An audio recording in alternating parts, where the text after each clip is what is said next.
Good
afternoon, everyone.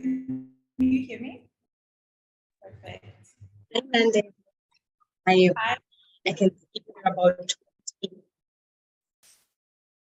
and P or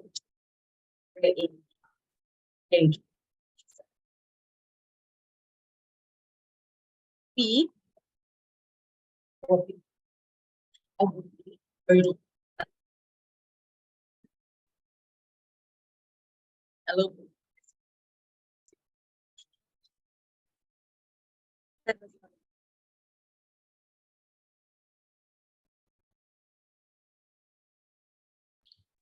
Cynthia, I don't know if it's just me, but I can't hear you. Are you We can hear breaking you. up? Yes, we can hear you. Yes, we cannot hear you. I can't hear you at all, Cynthia.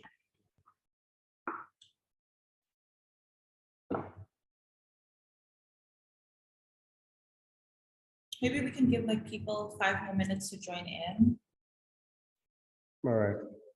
And while Zinzi sorts out her internet connection. My audio right now. Yes, we can hear you. How's my audio? Can everyone hear me? Can I get a thumbs up if my audio is okay? If it's not, can I get a and they can it. Okay, Yeah, we can hear you. you hear me? Yes. And We can Yes. hear you. Just go ahead. We can hear you. very good.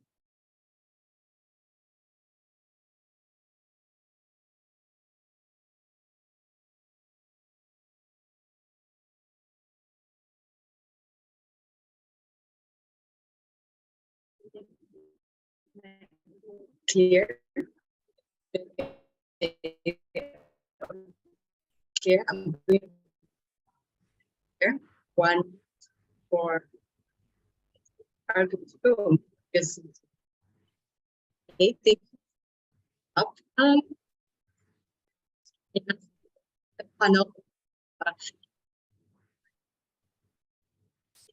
Much that here. Also, I think it's breaking.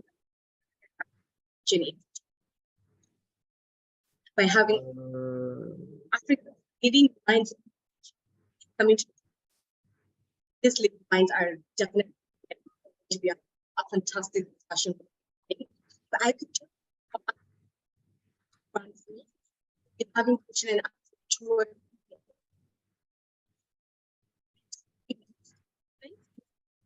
a question, just even drop it down CQA. Just drop it down there and other keep just to make sure that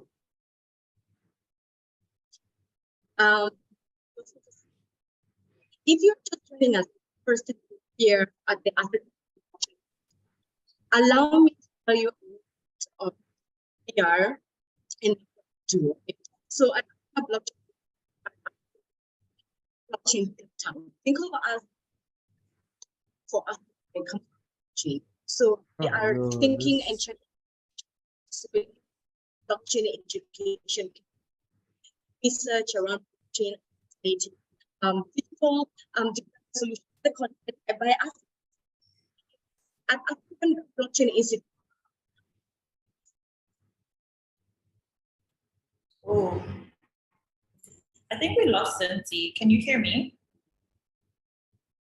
Yes. You can hear me. Yes.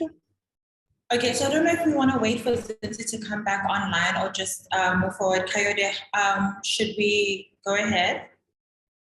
I think you can go ahead. Why would please go ahead, Nandi. Okay, so I guess Zinti was meant to tell you everything about the Africa Blockchain Institute. When she gets back, she'll do that. Another thing she was probably mentioning, which I caught a little bit of, is if you have any questions, please put them down in the chat and then we'll address them in the last 15 minutes of the session. And when Zinzi gets back, she'll be moderating the chat and making sure that all your questions, as many questions that we can answer as possible. So I guess I'll get us started, talk to you a little bit about what today's panel discussion is about, which is being held in alignment with the UN's theme for International Women's Day this year. So welcome everyone. Before I start off talking, thank you so much for joining us. We're so excited to have you, and Cincy's back. Glad to have you back, Cincy. But yeah, today we are discussing kind of the theme, which is DigitALL, innovation and technology for gender equality. And here today we're reminded of the importance of bringing women and other marginalized groups into the digital world in order to promote equality and advance transformative technology. And I should give a warning, I'm about to load shed, and if you're South African, you know what that is. So if my network gets a little droppy, please give me some grace. We will move forward. The joys of being in the digital world, I guess. So since Africa's blockchain ecosystem is thriving, a lot of that can be attributed to a considerable amount of its success to the African women who work in it. And women in Africa have historically been underrepresented in the STEM sector. However, we make up about a fourth of entrepreneurship globally. And according to the UN conference this year, who emphasized how significantly underrepresented we are, it is also important that we understand that the underrepresentation not only limits our ability to make monumental changes in this sector, but it also affects women directly as far as economic and social empowerment. Last year, I think it was reported that it highlighted how women's exclusion from the digital world has also resulted in economic losses in low and middle income countries, which we know a lot of them are in Africa. So yeah, we're starting off today's talk kind of dealing with inclusion and adoption of blockchain.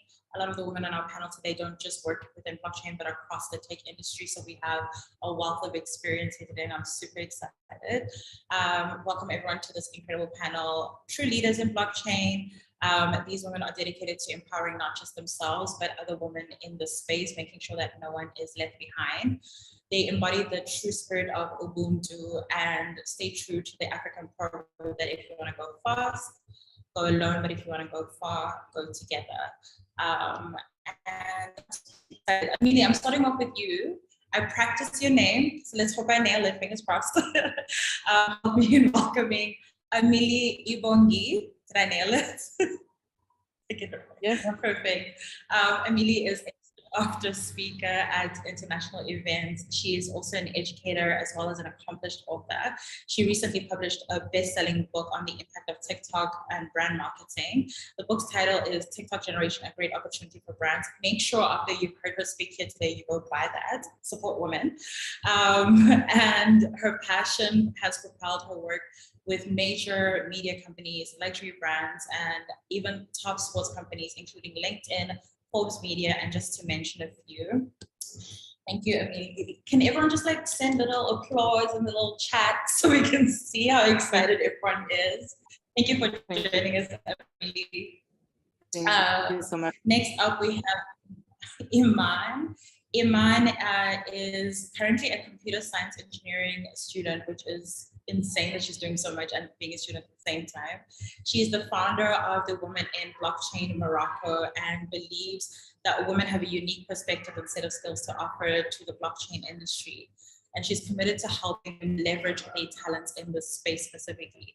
She did all of this while being a student, which I cannot fathom. I can barely remember to like do my hair in the morning, but we're not all made equal.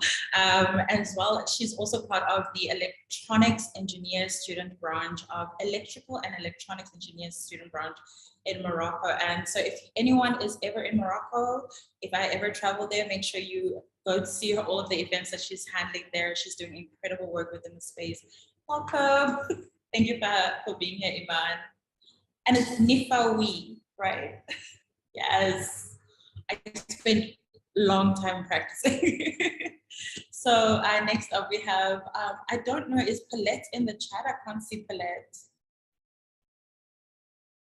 If not, then I will welcome my fellow South African who understands my struggles that I'm having today, Lovina Ramkisson, and I hope I said that right, who is a true icon and a trailblazer in the African tech space. She has over 20 years of leadership experience in IT with expertise in strategy, technology, psychology, as well as the integration into emerging technologies like AI, blockchain, and ethics. She has served as a chairperson, a director, and a founder across multiple industry sectors and technologies, and she's currently serving as the advisor to the AU. Truly a remarkable woman. If Paulette is not here, I guess I'll introduce her in the meantime, and maybe she'll join us. Paulette has an extensive CV. I could barely summarize it, but I'll hope I do some justice. Paulette Watson, she is an advocate in the digital revolution space and a managing director of the Academy Achievers, which leads the inclusion program, which is Black as a non-executive director, digital educational technologies have given her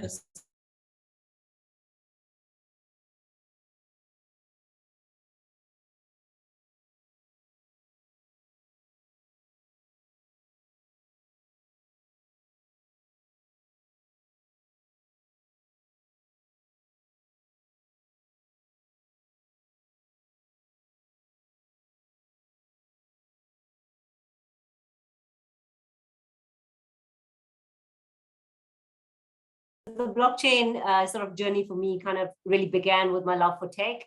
And, that kind of led me into different aspects of it. One being on the research end, another being on, the policy side of it. It really started basically around a startup that I was advising, which was in that space, and I was really intrigued, and my curiosity got piqued, and I said, the investment side of it. So kind of a broad spectrum that I guess I kind of wear, but yeah. So each and every one of us kind of have our unique journey. For me, I think it was just pure curiosity that started my journey.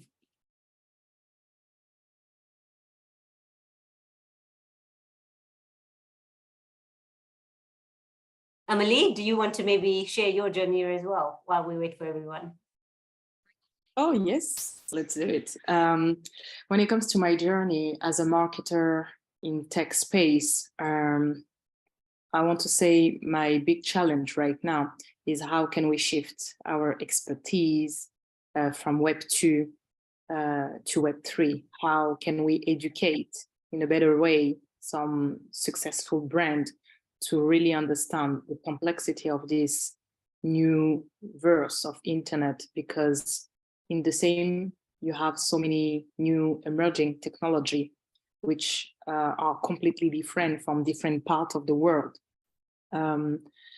So it's also a personal shift for myself when it comes to my experience as a marketer in some top big companies, but also for the industry, because right now the tech space, it's quite complex, but they also innovate very fast when it comes to massive adoption. So yeah, that's my journey.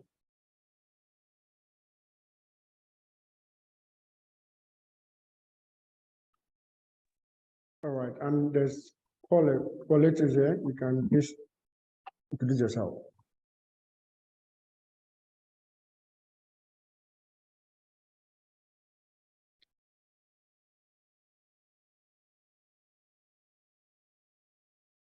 Okay, so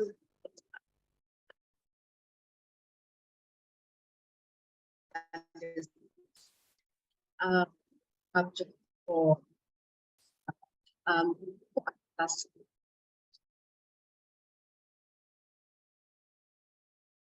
Hello, can you hear me? has joined so much that Paulette joined it. Of which is here today, and it Sunday here. Lavina and I just talking to us about sort of journey to the chain, and let me just sort of ease you to it. And Paulette, if you tell us, share with us the question fired. I'm so sorry, I cannot hear your voice at all. Could you just repeat that, please? Paulette, I think to start, you can Come in. please introduce yourself. I can, sorry? Introduce yourself. Introduce yourself, Paulette. Kind of Okay, like blockchain and cool. how you find yourself in the space. Okay, hi, I'm Paulette Womxn. I'm a global tech disruptor. First and foremost, I really apologize for the lateness. I'm having technical issues. I'm still having it, but I feel that it's necessary for me to share my journey in the blockchain space. I started probably 2000. I got into tech in 2003, got into the blockchain about 5 years ago. And literally, I just immersed myself into this technology. I saw the benefits that it had for women like myself, new to this blockchain. I was thinking, oh my gosh, it's new, but in terms of the financial aspects and how it can close the gender gap, I saw that it will bring financial inclusion, economic empowerment to women globally. And I was more focused in this financial tool simply because I saw the impact, the strong impact on how it could reduce poverty, it could increase education, and overall develop local communities, especially in terms of what I'm doing. I see how blockchain has can leverage, especially for women, getting them involved more. So that's how I started in getting into blockchain. That's great, Paulette.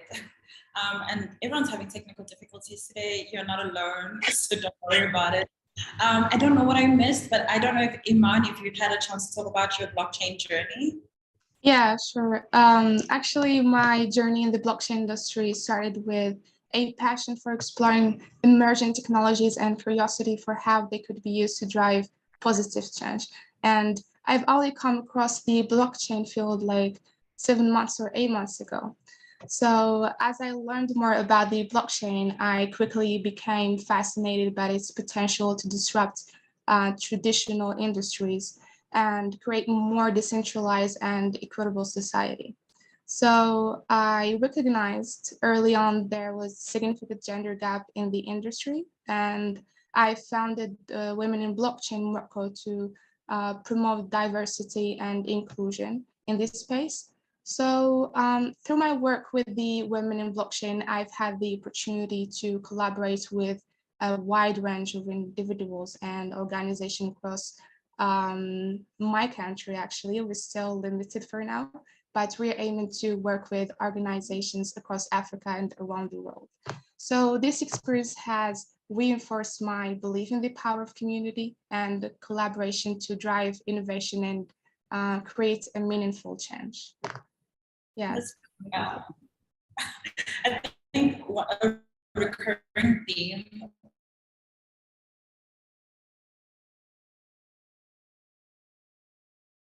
and achieving so much already. Great work. Amelie, you are like in the media and like new technology, new digital media space. How did that transition happen into blockchain? Well, I didn't become personally, first of all, because if you wait from company when they're going to decide to educate you and to empower you, you're going to wait so long. So I started by myself, and I tried to understand how blockchain can solve problem and end poverty. I'm also agree with Paulette because it makes a lot of sense. And it's also like how the blockchain ecosystem can solve day-to-day problem in general, and especially in Africa when it comes to Cameroon, the country where I'm originated from. We are looking to how can we educate the young generation, because everything starts from education. If you can't educate people, you can't really create something magic or important with a significant impact. Completely agree. And one of the things we talked about earlier this week, as far as education is concerned in this space, is the common misconception that happens, which is we say blockchain, people hear cryptocurrency. I know, Iman, you mentioned that having that difficulty as well. So I'm curious, especially you, Iman, you're trying to attract new talent into the space, young people who are mainly engaging with blockchain on like their phones, on like Twitter, like social media, and that is primarily cryptocurrency. So I just want to know, like, did you find similar perceptions? Are you having the same issues? And how difficult or easy was it to attract people to a blockchain community? Iman. Yes, I guess one of the biggest challenges like facing the blockchain industry is the confusion between blockchain, Bitcoin, and all the cryptocurrencies. So many people, especially those outside the industry, tend to use these term interchangeably, so which can lead to a misunderstanding and hinder in the adoption of blockchain technology. So Bitcoin is cryptocurrency that operates on a blockchain network, but blockchain technology itself, it's such more than just a platform for digital currencies. Blockchain is a distributed ledger technology that can be used for a wide range of applications, including supply chain management, digital identity verification, and decentralized finances. And because of this confusion, like people may view blockchain as a risky or volatile investment, like Bitcoin, which can deter them from exploring its potential benefits. So additionally, the misconception that blockchain is only used for cryptocurrencies may limit its adoption in other industries, where it can bring significant value. And actually, I had some problem with the girls at first, with the ladies, but after that, things becomes clear and easy going. I mean, anyone can jump in at any point, obviously, but I know beyond perception, there are like multiple barriers to adoption and inclusion of blockchain technologies. And it's a great ecosystem. So it's so sad that all we see is like cryptocurrency. And I'm just curious, as far as like dealing with Africa at large, and although we're not a monolith, what are some of the frictions that you and your peers in the African Union are facing as far as adoption and inclusion are concerned? Yeah, I think, the sort of segue that the lady started with is quite an interesting one, which I think we've all noticed quite widely across the continent. So literacy and awareness is definitely one of those barriers. I think upskilling is another barrier. So, how quick and fast can we actually maintain those skills or even get those skills, right? But in terms of the applications that we need to kind of really get our heads around, it's kind of much wider than just crypto, right? So crypto is just the one use case. We have things like DeFi, we have things like CeFi, we have Web3, we have smart contracts, we have, CBDCs, we have digital tokenization. So, and of late, probably I would include digital identity in that.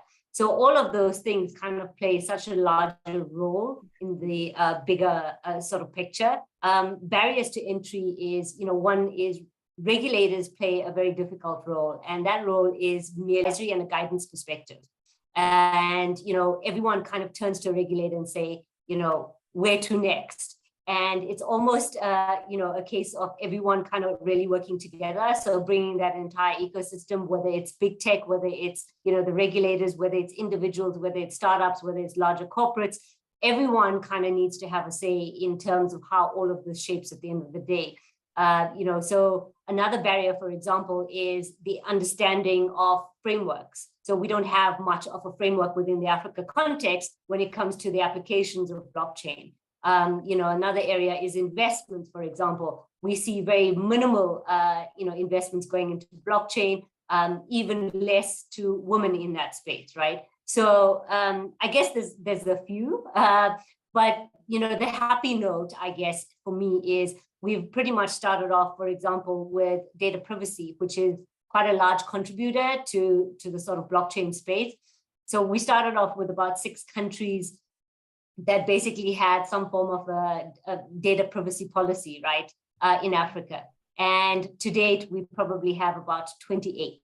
So it's quite large in a short space of time. You know, so regulation has moved. Yes, it has changed. So from, you know, that perspective, it is starting to filter down. And that's great to hear that there's still movement, even though there's a little bit of friction. We're still advancing in the space, and women are at the forefront of it. I love hearing that. And I think, because we just talked about literacy and education. I don't know if you can hear me, Paulette. Can you hear me? Yes, I can. Perfect. On the conversation of education, since you have your Academy with Achievers in Ghana, I'm curious how you think we can address this from the education front. Exactly how can we make sure that there isn't underrepresentation of women in the space and that we're bringing them in on the conversation, not just, you know, occupying spaces or like career in blockchain, but that we are also developing the technologies that speak to the needs of women and children and women and girls. Yeah, I mean, just to reiterate what everyone has said, literally, we see that there is a disparity, especially in fintech and blockchain, and it's even more pronounced. And we know that women make up only 7% of the global fintech founder community, and just only over 1% of the 40 billion raised in 2019 went to women founder startups. So why am I saying this? How do we address this?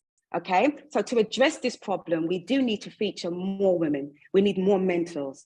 We need more role models to know that there are women who are succeeding in this space. We cannot be or continue to be invisible. We need to be visible in the fact that anything that we do, we need to be shouting from the mountaintop to empower more women. This is what I'm doing across the globe. I've just got back to Ghana and I'm having problems technically, but it's not a problem. You know, we are still shouting about this. We are still saying that, how do we get involved? And with the BME Digital Inclusion Programme, we are supporting our women in Ghana and even across the globe, London as well. We are teaching them skills like the basic skills of HTML, CSS, JavaScript, Python, just to whet their appetite, creating that literacy, that technical literacy, letting them know that actually, once you get involved, understanding the technical landscape, it's not that bad. So it's about empowering them, and also we don't always need to have these that women in blockchain panel. Hear me out. The reason why I say this is that we need to also embrace entrepreneurs, investors, developers, reporters, having us on the same platform and discussing our skill set, because you don't have to be technically or have technical experience to get into blockchain. Yeah, it's about understanding the different communication skills. It's about understanding how we network, how we get involved to and have access to social capital. And this is what I've been doing with the BME, even in Ghana. Every month we have a Tech Tuesday. And what we do, we talk about Web3, we talk about the metaverse, we talk about blockchain, smart contracts, Ethereum, cryptocurrency, Bitcoin. We explain what they are. And then we do different case scenarios so they understand how to get involved. So what I'm noticing in this space is the more we empower more women like to talk, like myself. And I'm only using my personal lived experience. I talk a lot, and every day I get an opportunity. Every day I get an opportunity. We talk, and what I'm doing is, well, I'm bringing women along, and it's infectious. So we can address this underrepresentation. It doesn't have to, we can close this gap sooner than what we think. And we have amazing women across the globe. Look, even on this panel, I'm hearing the amazing work being done. And we're experiencing the same challenges, but I believe we can overcome it. So we're building a ecosystem, yeah, where we're changing the landscape of where it's just men dominated, because women add value. We add value and we can create economical value, especially when you look at the World Economic Forum. There's going to be 95 billion automated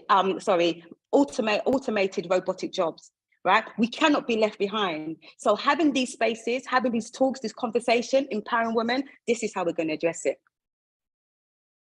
Completely agree. You've like invoked like a revolutionary in me. And I agree. I talk a lot too, so I get that. And it's so important that we're bringing each other along on the conversation. And Amelie, do you want to say something? Because I can see you have all your energy up, and I'd love for you to add kind of like your perspective. I think I'm a millennial, and I took forever to even like download like TikTok, for example. And I'm just curious, like, how can we leverage this new like social media space to kind of reach the younger generation and bring them along as we kind of go into this? Yeah, that's a great question. And well, when it comes to the we have like a tokenization system, like you can own a video as a token, as an NFT. That's a point. You also have the user who decide to educate their audience when it comes to crypto, blockchain, SeFi, DeFi, everything. Because right now, TikTok is not only a social media platform, it's an entertainment platform where you can educate, inform, play, learn. You can do everything when you want. But when it comes to the audience right now, how can we educate in a better way? You have TikTok as well. That's the first way. But you also have some different channels. I know that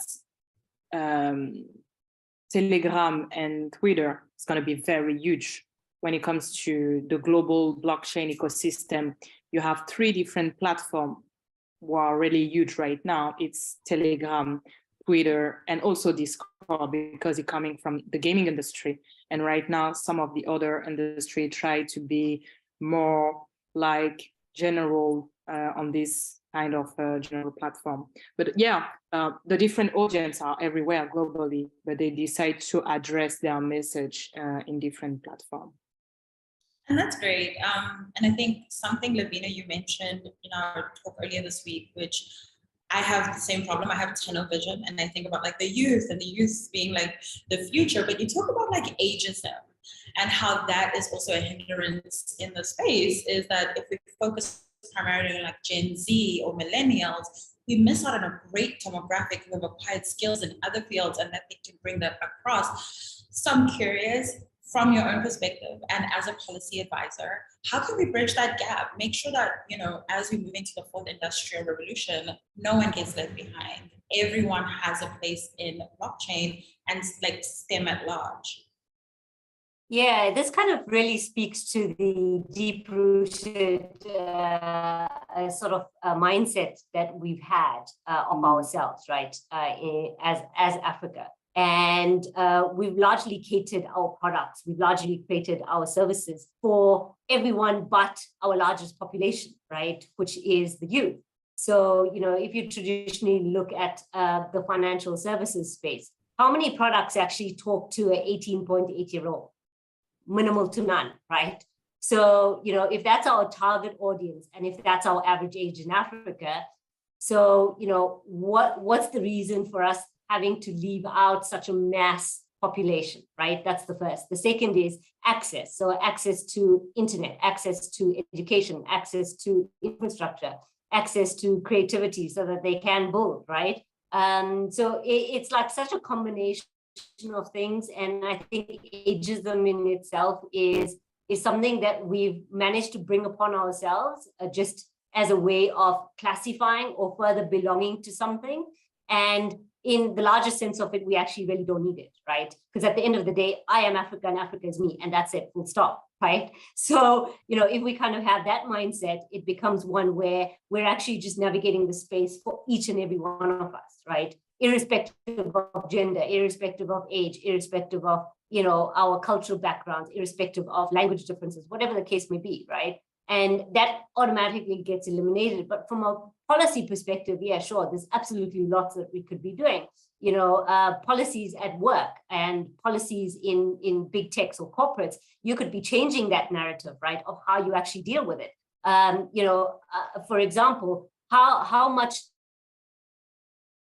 flexible to incorporating a 14-year-old to kind of navigate into that space and become an entrepreneur from that time, right? Or even a 20-year-old, so like those support structures that we need to start putting into place equally needs to be there. And the flip side of it is true as well, right? I mean, we sit with a larger, silver economy for a lack of offending anyone, but, so we have that, right? And similarly, they need to be accounted for. And, we can't allow for that to be negated in any, in any form. So again, I think, there's a lot that we can do. And, for me, I always say that it starts at the dinner conversation. So, if you can actually start there, because Africa is largely based on community, and this is how we love doing things, right? And talking is absolutely one huge part of it. So, start at the dinner table and let's educate ourselves around it, whether it's a young teen that's, advising the family about something, or whether it's, a parent that's in the space and kind of learned something new or read a cool headline or whatever the case may be. I think that cross intersectionality needs to really come through. I think that's a great point. Africa is largely based on community, and that is so important. And I don't want to keep being on you and putting you on the spot, but an issue that I come across, I always say, like, I'm a Pan-Africanist at heart. I believe in like the African dream more than like just the South African dream. And I don't see how policy is kind of moving that direction. I don't see the collaboration. We all suffer from kind of like wanting to be the coolest kid on the block, wanting to be the first to develop something. Do we have policy to make sure that there's collaboration? Because apart from just wanting to be the best, there's also real infrastructural issues that prohibit us from having interoperability of just like our systems across the continent. I love this question because I exactly had that question and that mindset before I got involved in policy, right? And that's probably one of the reasons why I got involved in policy, because I was so, on the outside where you kind of don't see it, you don't hear it. And then all of a sudden you see, oh, okay, someone passed a new policy. What does that mean for me? Yeah. So, just to kind of break that mindset, it was, we literally have to be able to allow ourselves to get into that space of saying, it's just not about me, right? And beyond that, it's how do we take the technology that's there? How do we find the correct use cases? How do we then apply that to our localization, right? Because a lot of what happens across the continent, and we all have felt it, is the non-localization aspect, right?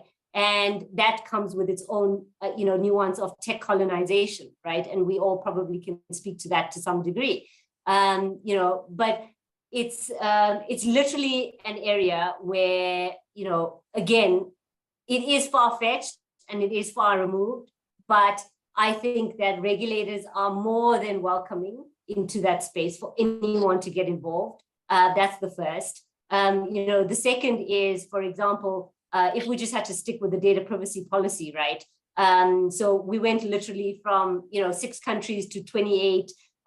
Within that now, there's already talks and agreements in place between countries that exist for sharing of that data and sharing of that information, where it's not a breach of any of policies that may get exchanged across the way. So from an African Union perspective, it's very much setting that guideline, and then it kind of gets filtered down into each of the different countries. But Africa is unique. It is. Especially from a policy perspective, we see the north of Africa adopting very different to the southern parts of Africa, to the west, to the east, to the central, right?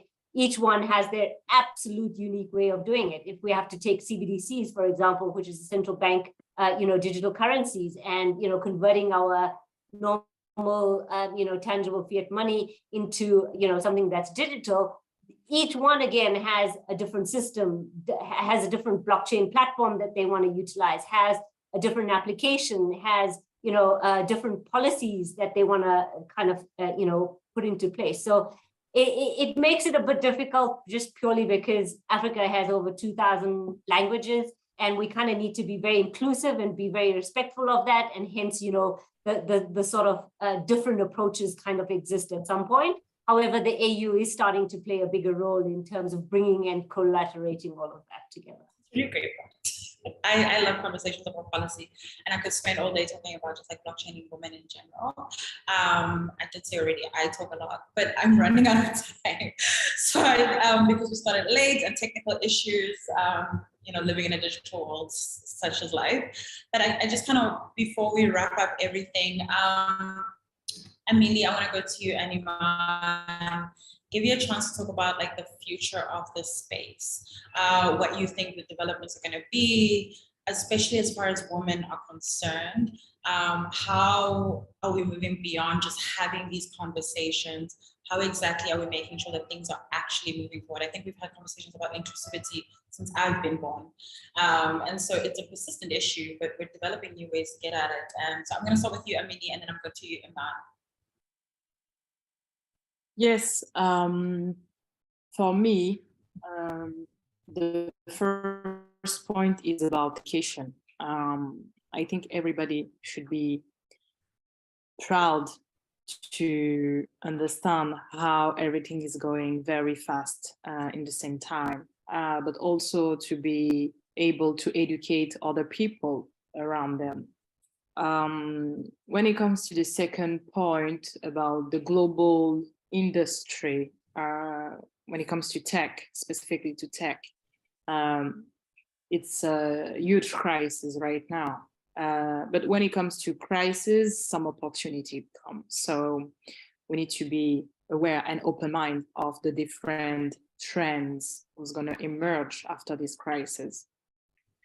And the last point is to connect, to deeply connect, because blockchain is also networking, and it's important to understand how everything's work and to adapt into the best world.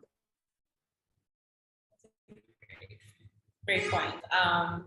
Such a complex question, complex way of thinking of things. So complex answer, I guess.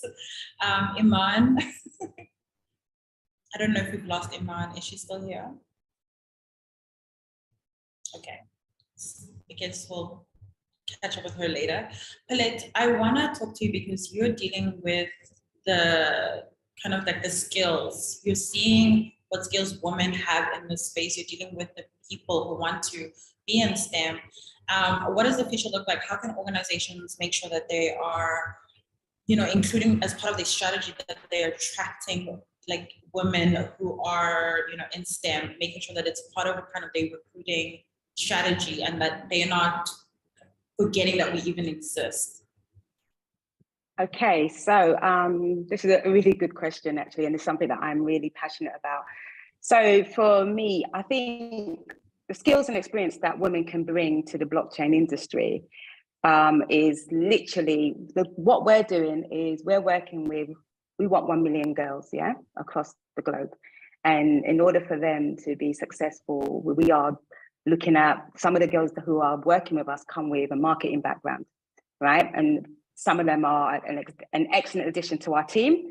And the reason being, with that skill, that marketing background, they are adept at analyzing and understanding current market trends, understanding the needs and opportunities. They are quick to learn and apply new skills, and they understand how to connect with others and reach target audience. So that's a key skill, marketing. Another key skill is crypto needs women who's got communication skills, because understanding cryptocurrency is very, very confusing. And if it's not explained well, you can get lost. I personally believe women can change that. We have the natural ability to present crypto information in a way that the public can connect with and understand. So my encouragement is women, just dive in because we are good explainers. We're very good at that. We also, the industry or how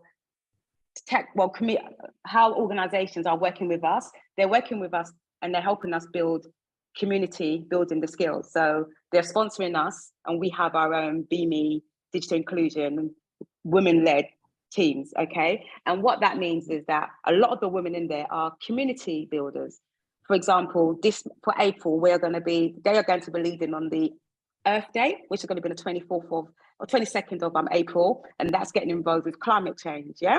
So they are driving that initiative. So that's how they're getting involved. Another benefit is that, which you guys alluded to already, was social media talent, using those skill set. So even though there is a gap in this system, right, women are still educated, they're still qualified, and we can leverage on those transferable skills and get them involved in the blockchain industry. A lot of the companies that we work with, they're saying that, you know, it's lovely that they've got men, but sometimes men are very technical, yeah? And that is not adding value, because women, they need women that are going to use the product, are users, and they need women to be able to communicate with them.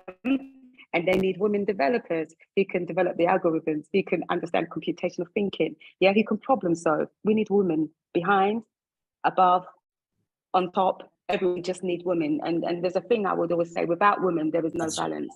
So women need to be included in this. So it is really important that we leverage on those skills and capitalize on it in order for us to create an economic and financial value to the globe, because without that, like you said before, we're going to be left behind. So those are the skills that we could bring, as well as the technical skills as well. I mentioned already HTML, CSS, Java. If you want to get to develop the Ethereum, you're going to need to know how to use Solidity. Even if you're going to start off C++, C#, JavaScript. I love JavaScript. Oh my goodness, I love Python. I love it all. And it's going to take time. I've been in Ghana for the last 2 years, and we've been taking our time, and what the outcome is phenomenal. This year, we're going to be working closely with organizations like KPMG, both in Ghana and the UK.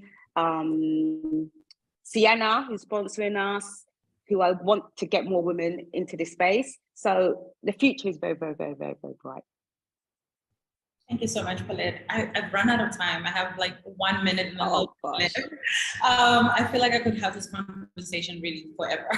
So I guess in closing, I want to thank each and every one of you for taking your time out of the day to have this conversation. I think we are slowly but surely getting where we need to be, and the importance of just even having these conversations is undeniable. More women get exposure and awareness of even the space. I think I didn't even know like blockchain was a thing until I want to say like 2020 or something like that. So it's so important that we are bringing awareness and we're thinking about inclusion as we move forward.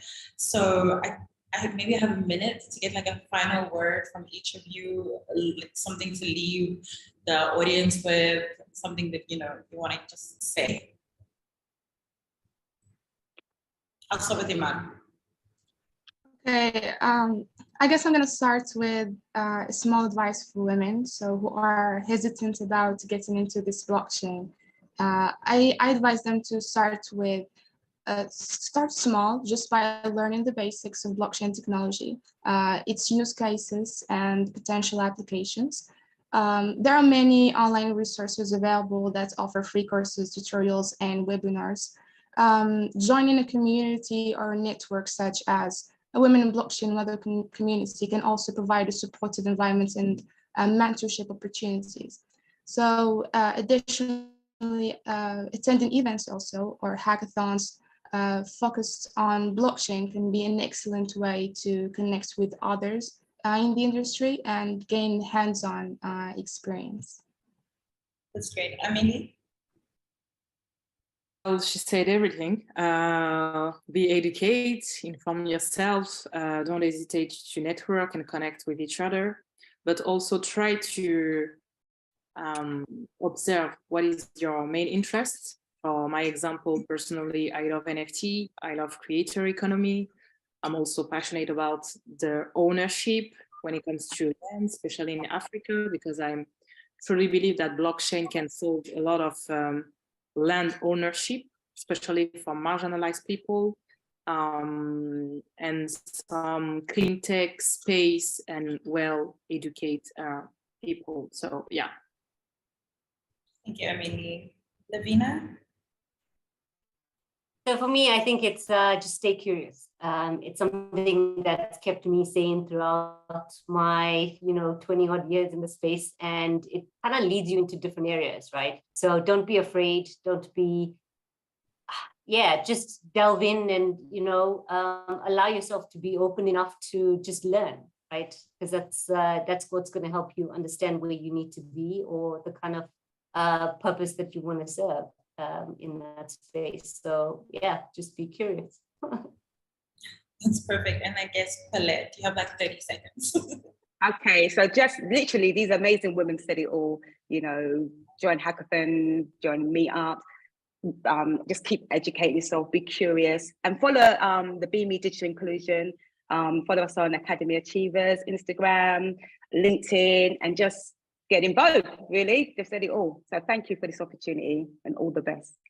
That's so perfect. I guess we'll be taking questions. I think Zinzi, do you have any questions from anyone? If you have questions, put them in the chat and we can have the panelists quickly answer them. I know we're running a little bit late.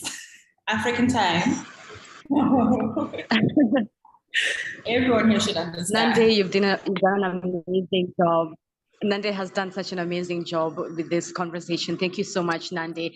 We have 1 or 2 questions, yes, and from the panel. But actually, the beautiful thing is, here's the thing: you guys have actually answered it in that last round. One of the quick, biggest questions that has come from the group is, how do I get involved? How do I plug in, right? And Paulette, I don't know if you just want to add a little bit into this. How does a woman plug in? Someone who doesn't have necessarily an IT background, right? What if I don't know Java? What if I don't know Python and etc.? Could we have that as the last question? That's been one of the most popular questions from our group. Paulette, I want you to have a go at it.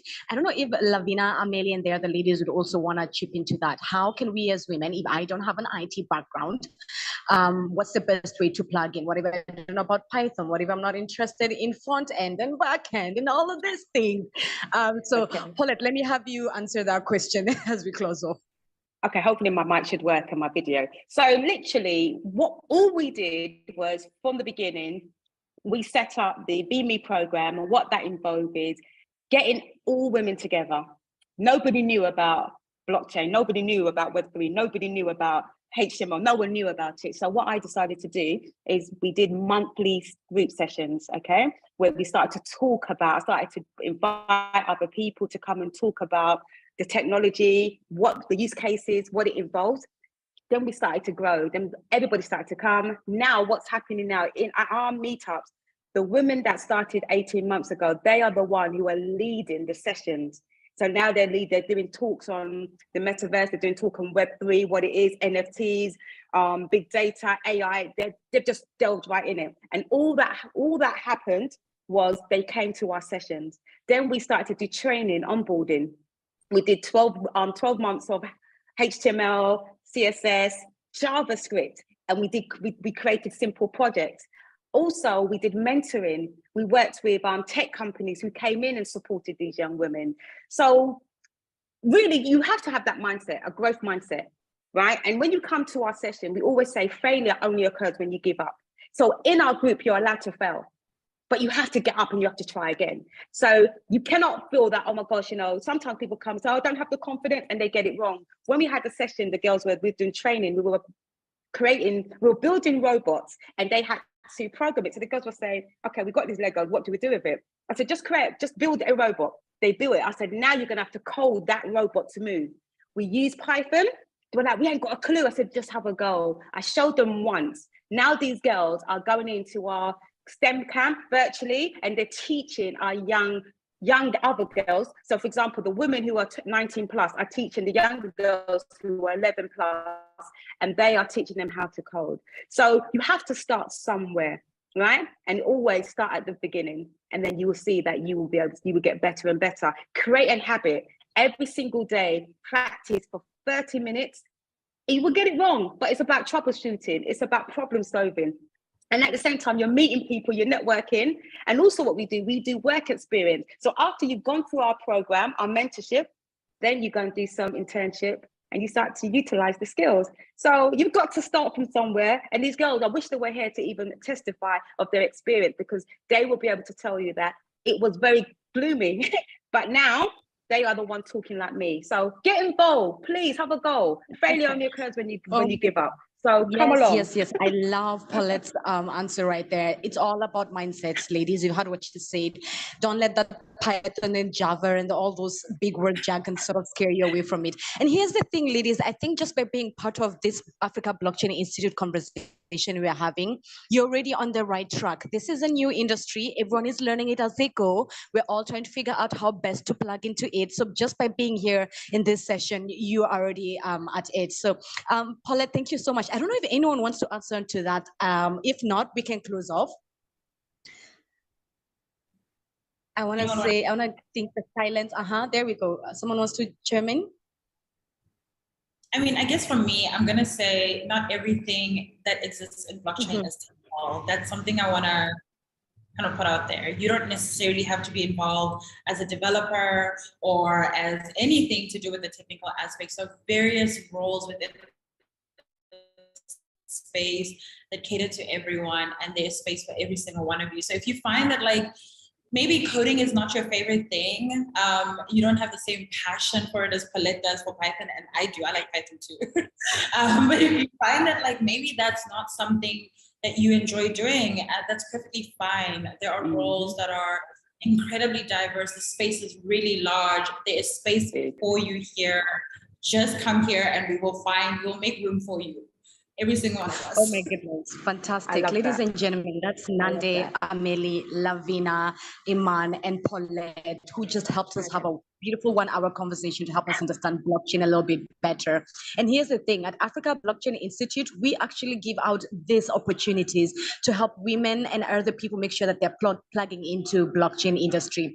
Through our leadership of our executive director, Kayode Babarinde, we have 3 core priorities at ABI. So if you really want to be involved in blockchain in Africa, I should say ABI is one of the best ways you want to be involved in. I promise you, one of the ways that we are doing this is through education, research, and deployment of programs. So keep an eye on our website, follow us on social media, and see the best way that you can plug in. Thank you, everyone, for being here, for being part of this session.